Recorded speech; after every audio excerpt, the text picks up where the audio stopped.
안녕하십니까. 중앙아카데미 교회서반을 진행하고 있는 장용 목사입니다.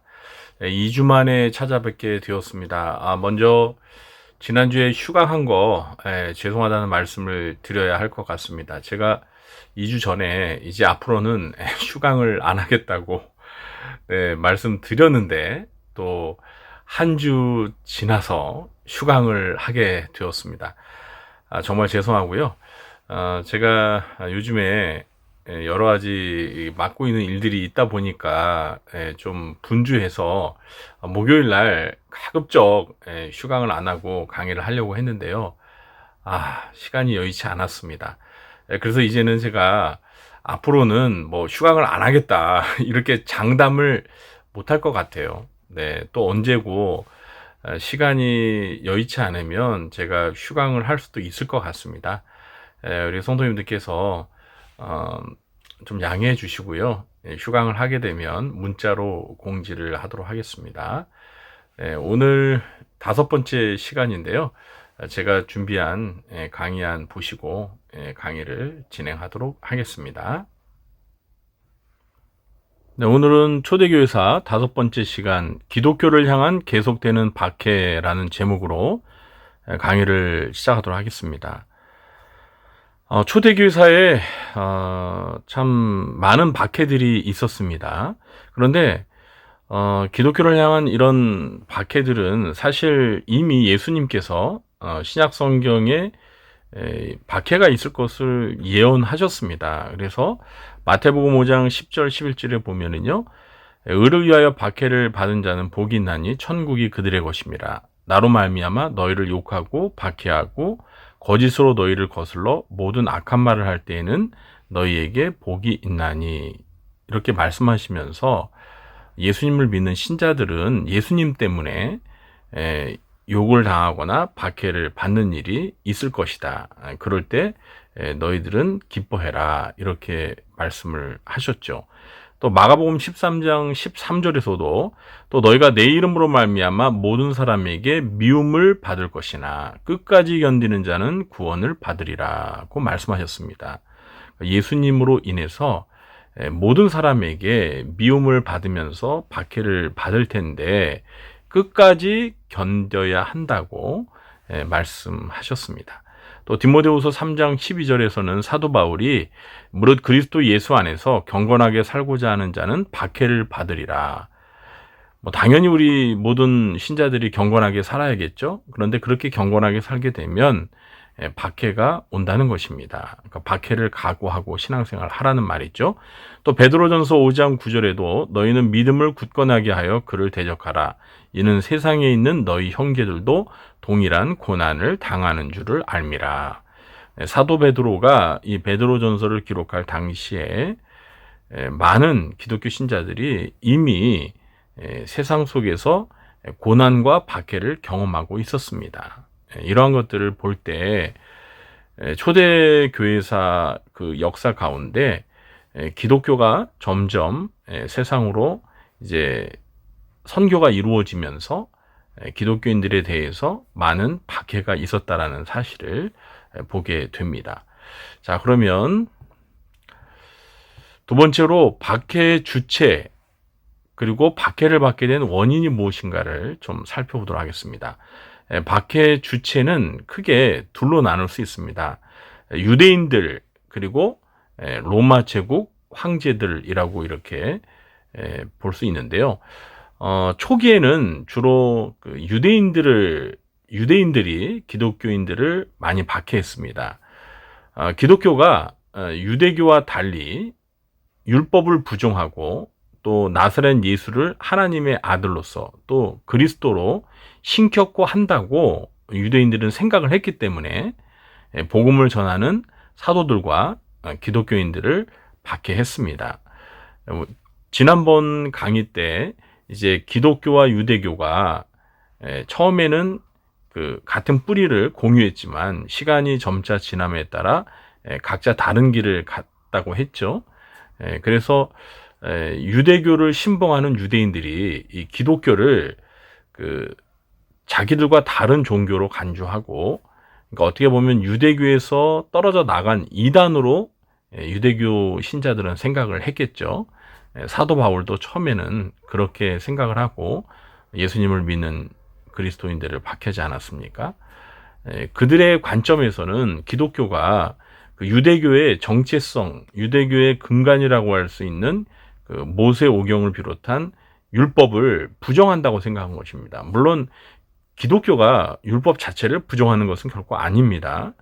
율법의 뭐 의식법이라든지 그리고 그 시민법 이런 것들이 이제 예수 그리스도를 통해서 예수 그리스도의 생애와 십자가의 죽음과 부활을 통해서 완성이 됐기 때문에 그러한 것들을 이제 신약 시대에는 문자적으로 지키는 것은 더 이상 하지 않는다. 이런 차원에서 율법을 이해하는 것이지 율법 자체를 부정하는 것은 아닙니다. 또 율법 가운데 도덕법인 십계명 같은 것은 뭐 구약 시대나 신약 시대 계속해서 지켜야 하는 그러한 하나님의 말씀으로 받아들였고요. 어쨌든 유대교인들이 볼 때 기독교인들은 할례를 강조하지도 않고 또 어떤 절기나 이런 것들도 지키지 않고 더군다나 이제 시간이 지나면서 이제 안식일보다는 주의를 선호하는 이런 것들을 보면서 여러 면에서 자기들과 다른 길을 가고 있다고 보면서 유대교인들이 기독교인들을 박해하기 시작했던 것입니다. 그래서 우리가 사도행전만 보더라도 사도 바울이나 바나바가 이제 그 소아시아 지역에 복음을 전하러 갈 때 보통 그 유대인들의 회당에 가서 이제 복음을 전했는데 그때 그 유대인들과 충돌이 일어나는 것을 보게 됩니다. 사도행전 13장 44절, 45절, 49절, 50절을 제가 예로 들었는데요.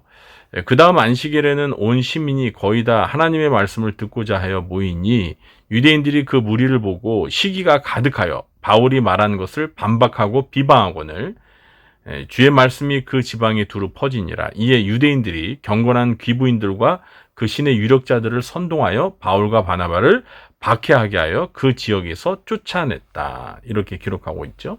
그래서 복음이 전해지는 지역에 이제 유대인들이 물론 유대인들 가운데서 바울이 전하는 복음을 받아들이는 사람들도 있었습니다. 그러나 반대로 바울이 전하는 그 복음을 위험스럽게 보면서 바울과 그의 일행을 박해하는 자들이 굉장히 많았습니다. 이런 것들 우리가 바울 서신을 통해서도 많이 보게 됩니다.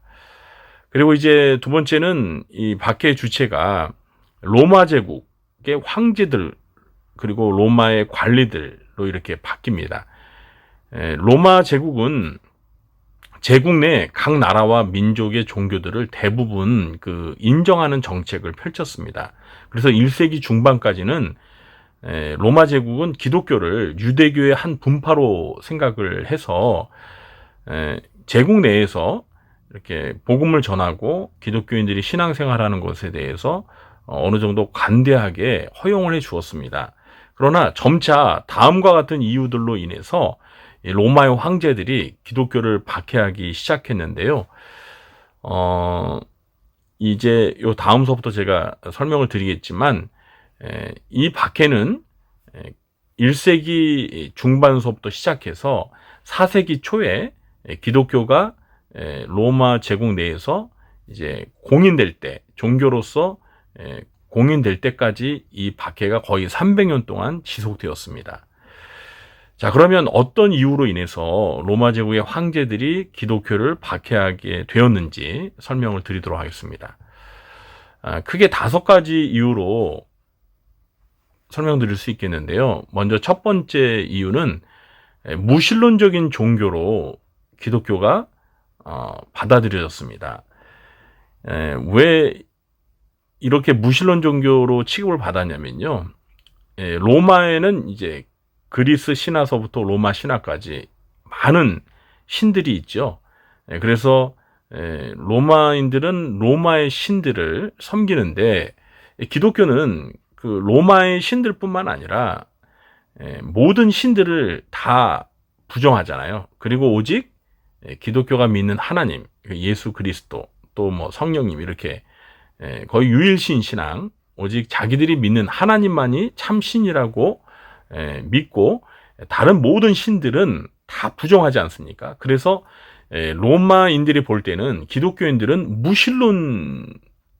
무신론을 신봉한다 이렇게 생각한 겁니다. 그러니까 자기들이 믿는 그 많은 신들을, 그러니까 로마인들이 섬기는 그 많은 신들을 기독교가 다 부정하잖아요. 그러니까 무신론으로 이렇게 그들은 기독교를 이해했던 것입니다.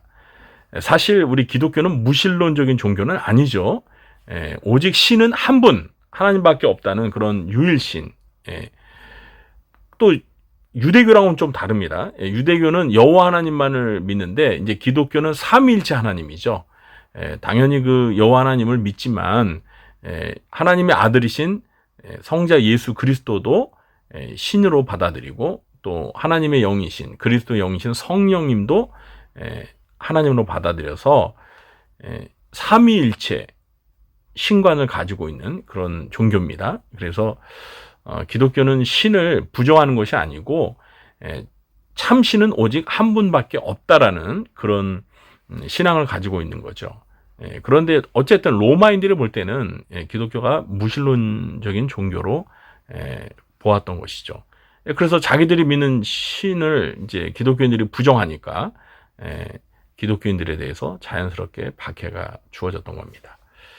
왜냐하면 이제 기독교가 전하는 그 복음을 받아들이고 기독교인이 되는 동시에 로마의 신들을 부정하니까 로마인들이 보기에는 이걸 그냥 놔뒀다가는 안 되겠다 싶어서 박해가 시작되는 거죠. 두 번째는 기독교를 식인 풍습의 종교로 오해를 했습니다. 이와 같은 오해를 갖게 된 이유가 무엇이냐면 이게 성찬에 대한 오해 때문에 그런데요. 우리가 성찬식을 거행할 때 기독교인들은 떡과 포도주를 먹고 마시면서 예수 그리스도의 살과 피를 먹고 마시며 기념한다고 하잖아요. 그런데 이 비기독교인인 로마인들이 바라볼 때는 뭐 자기들의 그 교주의 살과 피를 먹고 마신다? 그러니까 이것을 식인 종교다라고 이렇게 오해를 했던 것입니다. 그래서 기독교인들을 박해하게 된 원인이 되었고요. 세 번째는 이제 문란한 종교, 성적으로 문란한 종교로 또 오해를 받았습니다.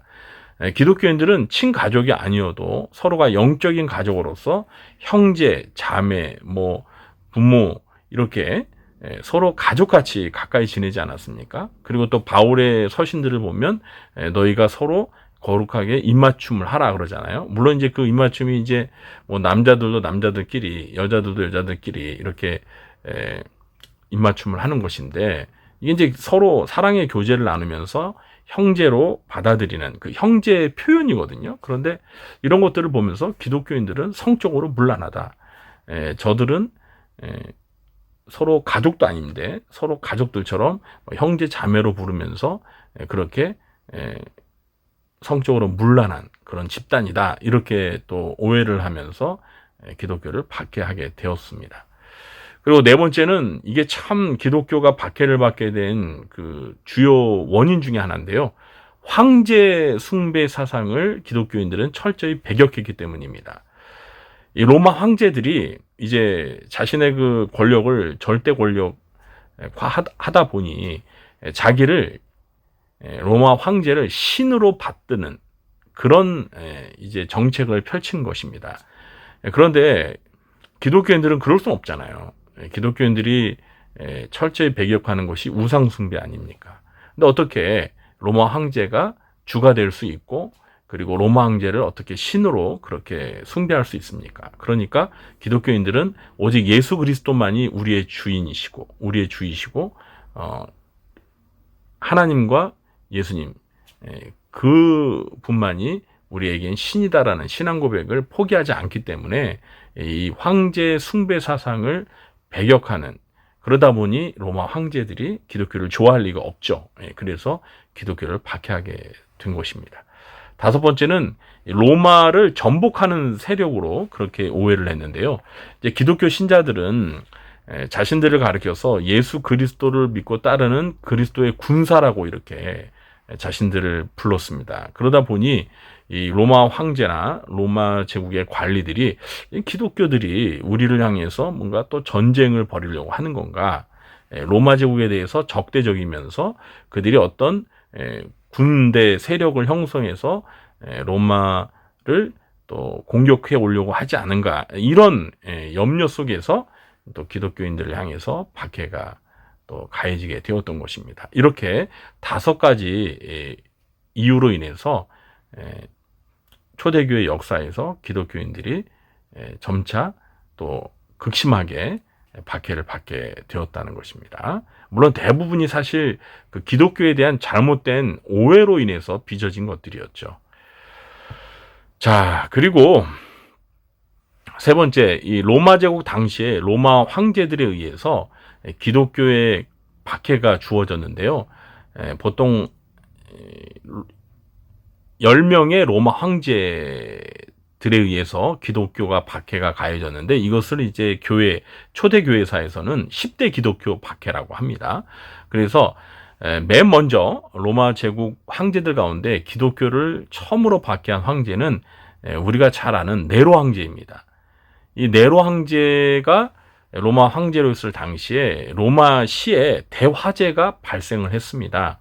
그래서 당시에 이 네로 황제에 대한 불신이 굉장히 팽배했거든요. 근데 이것을 모면하기 위해서 네로는 그리스도인들을 지목을 했습니다. 그래서 그리스도인들이 방화를 했다. 그래서 기독교인들을 박해하게 되었죠. 이 당시 때 이 네로의 박해로 인해서 사도 바울과 베드로가 순교를 당했습니다.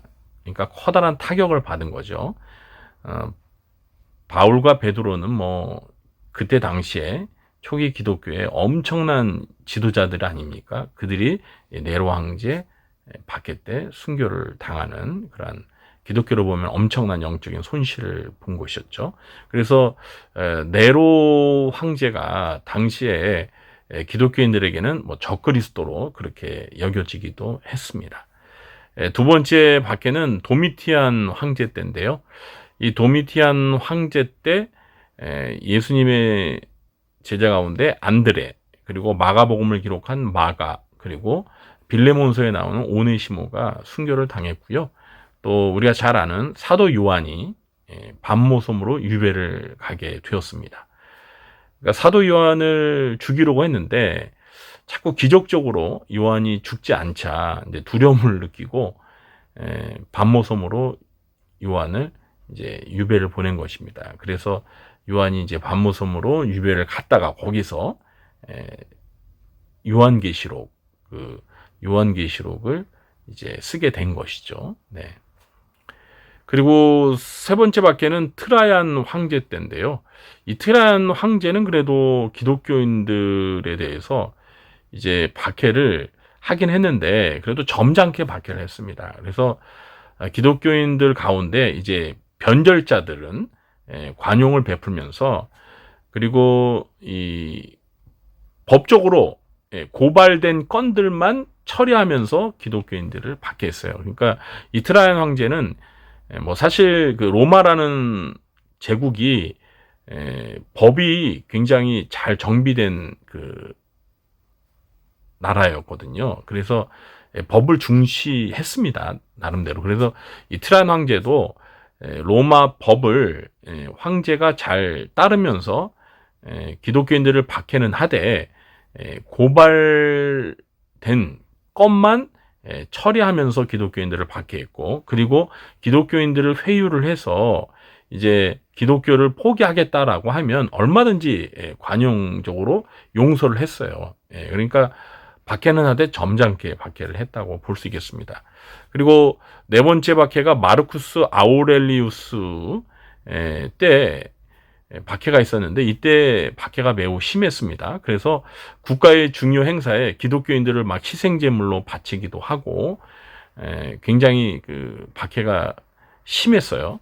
그러니까 앞에 네로, 도미티안, 트라얀보다 이 마르쿠스 아우렐리우스 때 박해가 굉장히 심했습니다. 이때 초대 교부인 마터라는 저스틴 마터라는 사람이 이제 순교를 당하는 사건도 있었는데요. 유명한 순교자예요. 그래서 이제 이름 앞에 그러니까 이름 뒤에 저스틴 마터라고 이렇게 마터가 순교자라는 뜻이잖아요. 그래서 순교자 저스틴이라고 불리울 정도로 그렇게 초기 기독교 때 아주 유명한 인물인데 교부인데요. 이 마르쿠스 아우렐리우스 때 이제 순교를 당한 거죠. 이 마르쿠스 아우렐리우스는 그 명상록으로도 되게 유명한 사람이에요. 그런데 굉장히 미신적이고 기독교 입장에서 보면 굉장히 반기독교적인 인물이었어요. 그 다음 5번째 이제 박해가 셉티머스 세베러스 황제, 그리고 6번째가 막시미누스 황제, 그리고 이 두 황제는 그냥 지나가겠습니다. 그리고 7번째로 이제 데시우스 황제 때 가장 심하고 전국적인 박해가 있었습니다. 이 10대 박해 중에서 이제 그 데시우스 황제 이전까지는 앞에 그 6가지 황제, 6명의 황제들에 의해서 기독교가 박해가 이루어질 때는 대부분 그 박해가 지역적으로 어떤 특정한 지역에서 이제 주로 발생하면서 그 박해의 규모가 로마 제국 전체로 확대되지는 않았습니다.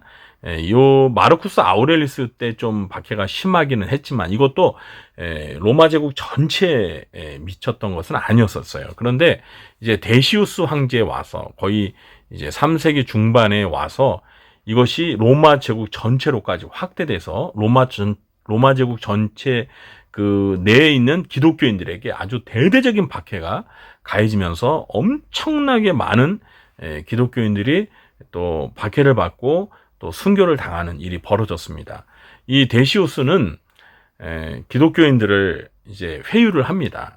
기독교 신앙을 포기하면 용서하겠다라고 해서 이제 포기하는 변절자들은 용서해 주되 그렇지 않고 끝까지 회유를 거절하면 그냥 무참히 그냥 죽였습니다. 그래서 이때 순교자들이 엄청 많이 나왔었어요.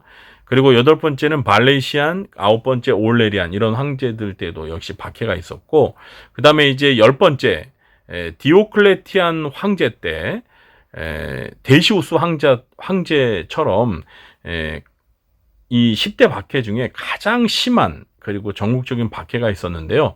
303년에 이 디오클레티안 황제는 칙령을 내려서 모든 기독교 회당은 파괴하고 모든 성경은 불태워야 한다.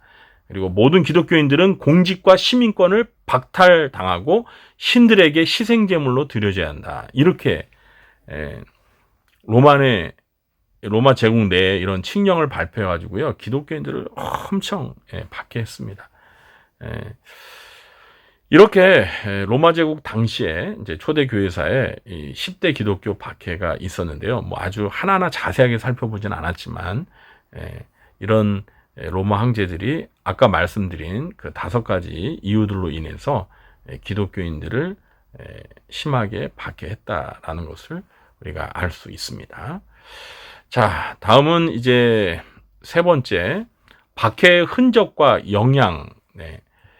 자, 이렇게 그 초대교회사에 여러 박해들이 있었는데 이 박해의 흔적과 영향, 그러니까 그 박해의 흔적을 우리가 어떻게 볼 수 있느냐, 확인할 수 있느냐, 또 그 박해로 인해서 어떤 영향이 기독교에 끼쳤는가, 이런 것들을 말씀드리고 이제 마무리하도록 하겠습니다.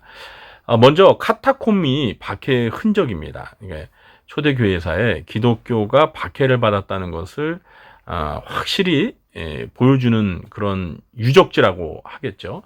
카타콤은 이제 지하의 묘지라는 뜻입니다. 그래서 원래 이것은 이제 묘지였어요. 그런데 이곳이 기독교가 박해가 심해지니까 이제 초대 기독교인들이 박해를 피해서 이 땅 지하 묘지로 사용된 곳에 이제 계속 땅을 계속 파서 거기에 동굴을 만들고 그 안으로 숨어서 그 안에서 이제 기독교인들이 모여서 생활하면서 예배도 드리고 또 순교자들이 발생하면 그 시신을 이제 가져다 거기서 장례를 치르고 또 그 카타콤 안에서 생활하다가 또 기독교인들이 죽으면 그 시신을 거기에서 또 장사를 치르고 보존하고 그러면서 이 카타콤이 완전히 미로처럼요, 엄청 뭐 수백 킬로미터까지 파고 들어가고 그 길이가 엄청납니다. 그리고 또 이 그러니까 로마 제국 내에 이 카타콤이요, 지역마다 굉장히 많았습니다. 그래서 19세기 이후로 이게 발굴이 되었는데요. 로마시 주변에만 42개 정도의 크고 작은 카타콤이 발견이 됐습니다.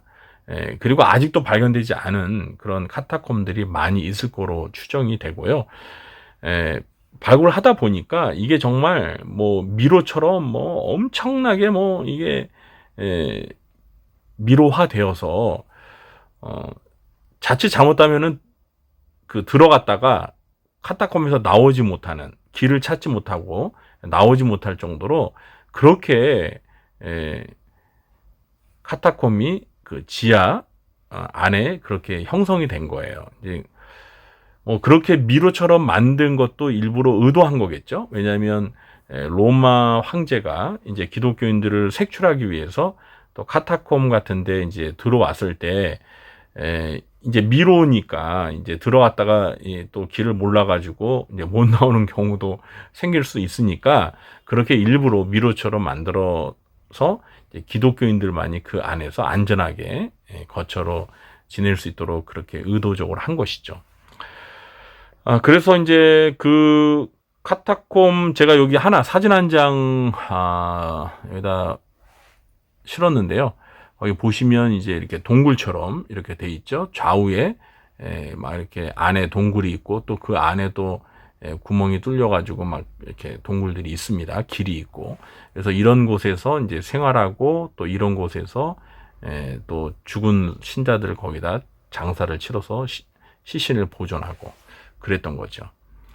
그런데 이제 이 카타콤이 발견되고 또 그 전에 이제 초대 기독교 또 중세 시대 때 이 카타콤에서 이제 많은 그 순교자들의 유골이 이제 발견되잖아요. 그래서 그것을 이제 지상으로 끌어내어서 이제 기독교가 4세기 초에 기독교가 로마 종교의 종교로 공인이 되면서 이제는 이런 그 카타콤에 있었던 순교자들의 유골이 이제 교회 안에서 신성시되는, 그래서 이 중세 교회가 이런 어떤 미신을 숭배하는 또 하나의 원인으로 이게 그렇게 또 작용을 하게 되었습니다.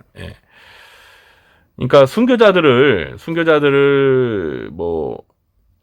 신앙을 본받고 그들의 그 죽음을 기독교가 매우 중요시하는 것까지는 좋지만 그 순교자들을 마치 이제 너무나 그 추앙하면서 그들의 유고를 마치 무슨 거기에 신통력이 있는 것처럼 이렇게 생각을 해서 그것을 보존하고 뭐 그것을 이제 뭐 아픈 자들을 뭐 병을 치료한다거나 또는 뭐 귀신을 내쫓거나 이런 걸 할 때 이런 순교자들의 유고를 가지고 이제 어떤 의식을 치르고 막 이런 건 다 미신이죠. 사실 기독교 안에서도 이렇게 미신이 많습니다. 우리가 교회사를 공부하다 보면 기독교 안에서도 참 특히 중세시대 때 보면 잘못된 그런 미신적인 신앙의 행태들이 있었어요.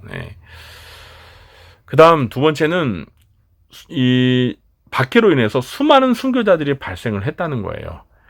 박해를 받으면서 신앙의 지조를 끝까지 지키면서 순교를 당하게 되는, 그래서 터툴리안이라는 초대 교부는 이런 말을 남겼습니다. 아주 유명한 말이죠. 순교자의 피는 교회의 씨앗이며 교회는 순교자의 피를 먹고 자란다. 그렇습니다. 초기 기독교 때, 그러니까 초대 교회사 때 이 기독교가 박해를 받으면서 많은 순교자들이 발생을 했죠. 그러면서 그 순교자들이 흘린 피로 인해서 교회는 더욱더 자라는, 교회가 박해로 인해서 교회가 사라지는 것이 아니라 오히려 순교자들이 많이 발생하며 순교자들의 피를 흘려가며 오히려 그 피가 교회를 자라게 하는 씨앗이 되었다는 거죠. 그래서 교회는 순교자의 피를 먹고 자란다라는 이 터툴리안의 말은 사실이고 진리입니다.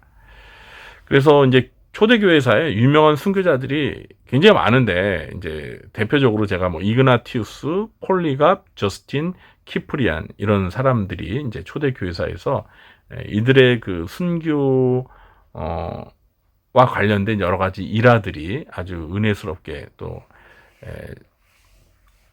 소개되고 있습니다. 뭐 여기에 나왔던 이그나티우스, 폴리갑, 저스틴 키프리안 이런 사람들은 그 초대 기독교 당시에 이제 12 사도들의 제자이기도 하고, 그들의 그 신학과 신앙을 물려받아서 초기 기독교에 아주 영향력을 끼쳤던 그런 훌륭한 인물들이에요. 이분들의 또 작품도 남아 있고, 그들의 또 일화가 이렇게 또 미담으로 전해지기도 합니다.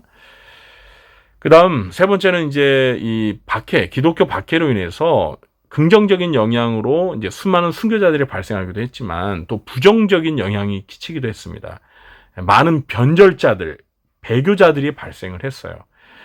이 엄청난 박해가 가해졌을 때 이 박해를 견디지 못하고 결국은 기독교 신앙을 포기하고 로마의 신들이나 로마 황제를 숭배하는 그런 기독교 변절자들도 많았습니다. 박해가 심하면 심할수록 또 그런 변절자들도 있었겠죠. 그러나 변절자들보다 오히려 순교자들과 그리고 그 박해를 견뎌냈던 진실된 참된 신자들도 많았습니다. 그래서 이렇게 우리가 초대교회사에서 있었던 이런 박해의 흔적과 영향으로서 카타콤, 그리고 순교자들과 변절자들을 우리가 이야기할 수가 있습니다.